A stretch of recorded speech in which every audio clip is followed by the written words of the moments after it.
My time for our panel, Trish Sherson, the founder of Sherson Willis, and Rawdon Christie, broadcaster and real estate agent. Hey guys, great to have you in the studio this morning. Thank you very much for being here. Right, Palestine. Should we have recognised Palestinian statehood by now? Should we have moved quicker on this? Well, I actually tend to agree with the Prime Minister on this, that there's not a race on here, but I do think we could have got some cover with, you know, Britain, Canada and Aussie all working, and the UK all working together now and recognising the Palestinian state.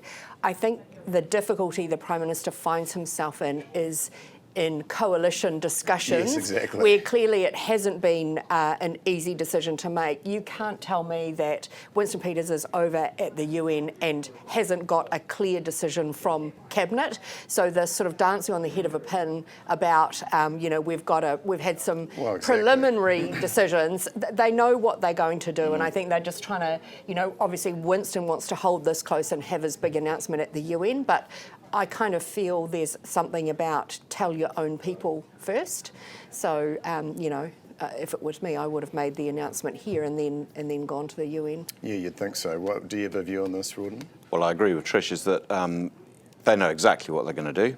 I don't quite know why they're not sharing it with us first, but hey, that's the way it is. But they're being very strong on that. I mean, I think inevitably we're going to see that they will recognise it on condition that it is a two-state solution.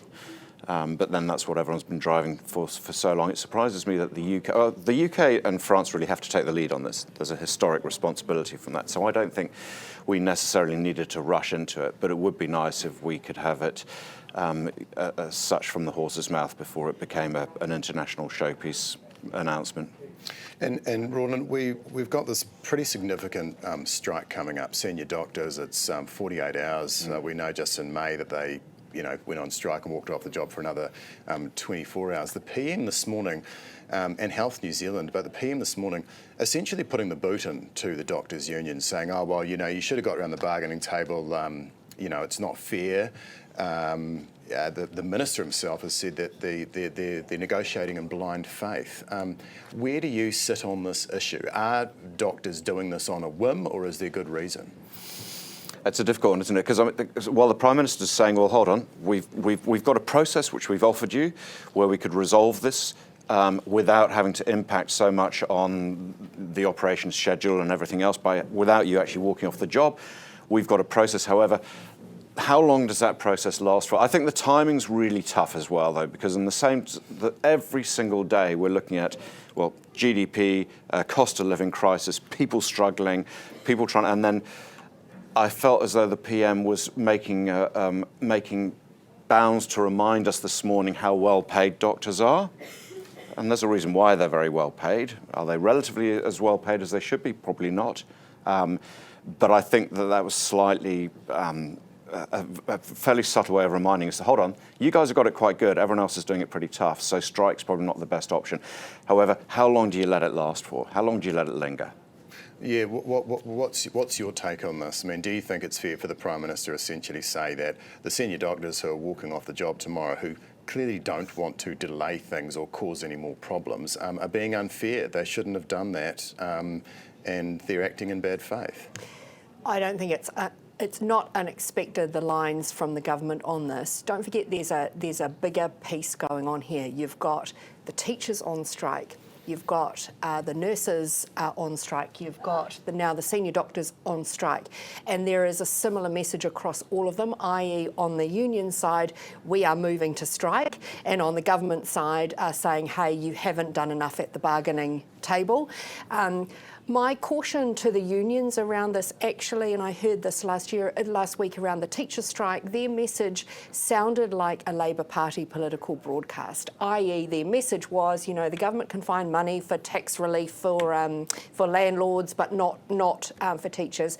And I do think they need to be wary about where the public is at right now, and make sure that if you are in a bargaining process, you are really in a bargaining process.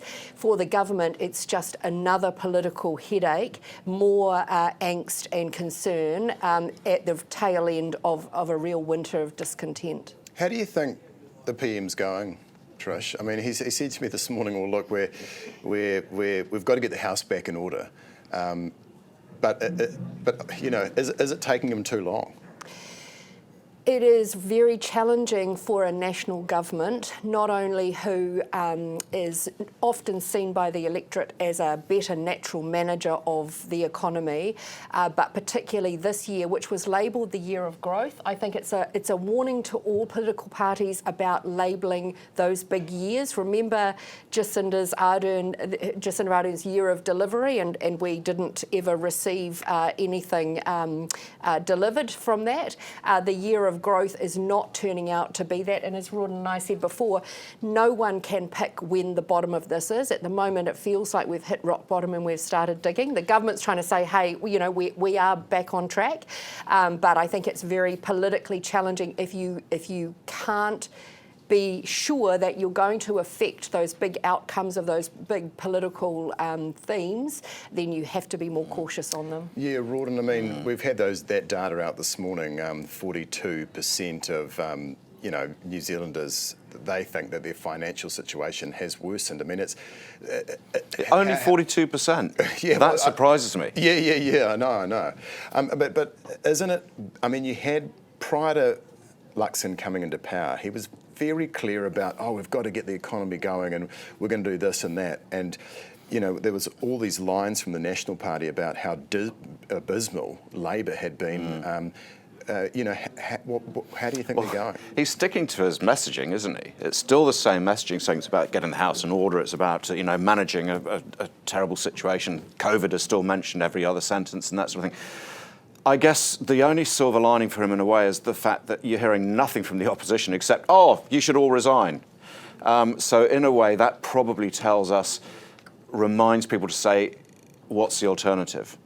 Do you stick with the team who seem to be promising this growth, albeit it won't probably be in 2025 now, let's hope it's early 26, whatever.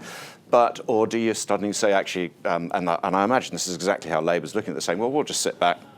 We don't have to do anything right now. Next year, it's all, this is great. We're sinking further and further. So I think it's a really tough one. But hey, he's sticking to his line.